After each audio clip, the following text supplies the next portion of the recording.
Ito na. Kano kayong laman ito?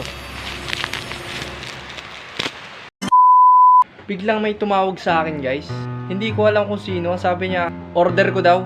Chinek ko lahat ng account ko sa Shopee, sa TikTok, sa Lazada. Wala naman ako ino-order. Tingnan natin, guys, kung order ko nga ba yung yung sinasabi niya. Nagsa-cellphone ako kanina, tapos sabi, tumawag nga sa akin. Tapos nung sinagot ko, sabi, ito ba si yan, ganyan. Tapos tinanong pangalan ko, sabi ko, oo. Saan kayo dito? Sa lugar nyo? Tapos sinabi ko kung saan. Tapos mukhang galit pa, tinanong ko kung anong item at hindi niya daw alam. Alamin natin mamaya kung sa akin nga ba yung item na sinasabi niya, yung di-deliver niya ngayon. Alamin natin, guys. Let's go!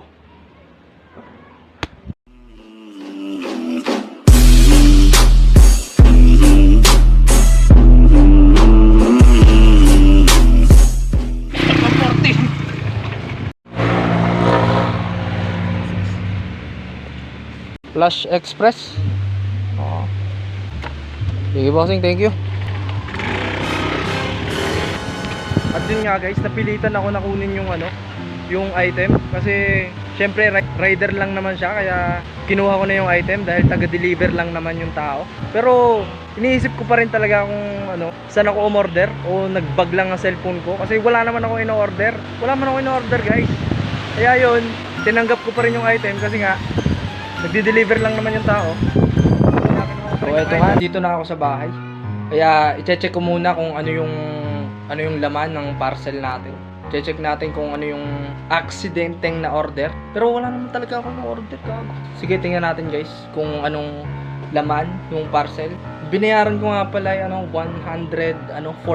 Pero hindi ko alam kung scam to. Titingnan natin kung may laman talaga yung parcel.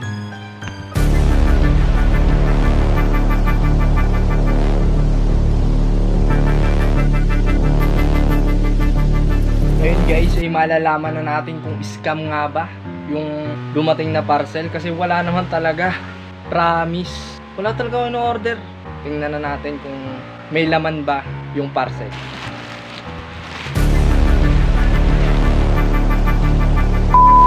Dito nga yung yung pangalan ko. Ito yung address. Ito na. Kano kayong laman?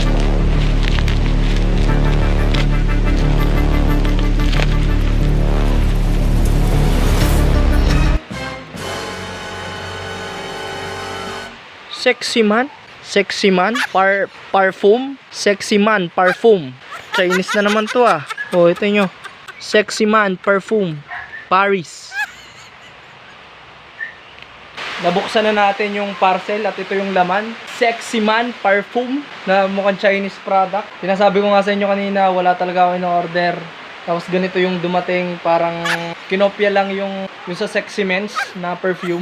Wala naman akong ino-order na ganito, tapos biglang may dumating. Ako naman, kabubuhan, nireceive ko rin kahit wala naman akong order. Dahil hirap ng yung pag-deliver. Hindi talaga ako order ng ganyan, gago. Kapag nakapangalan sa inyo, hindi ko alam kung pwede na i-decline yung yung pag-receive.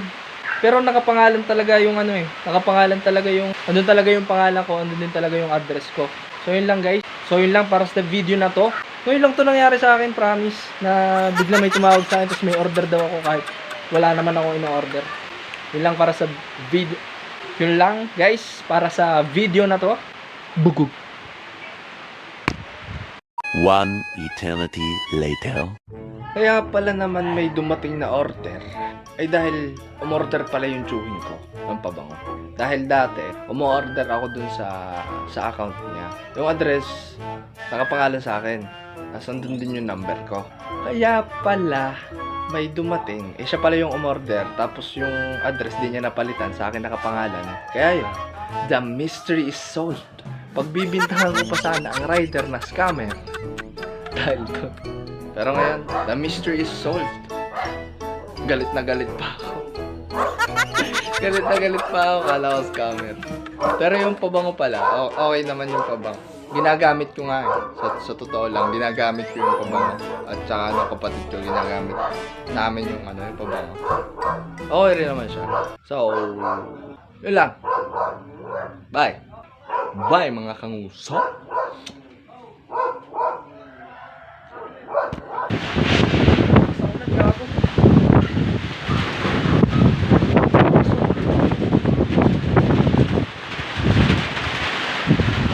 So yun nga.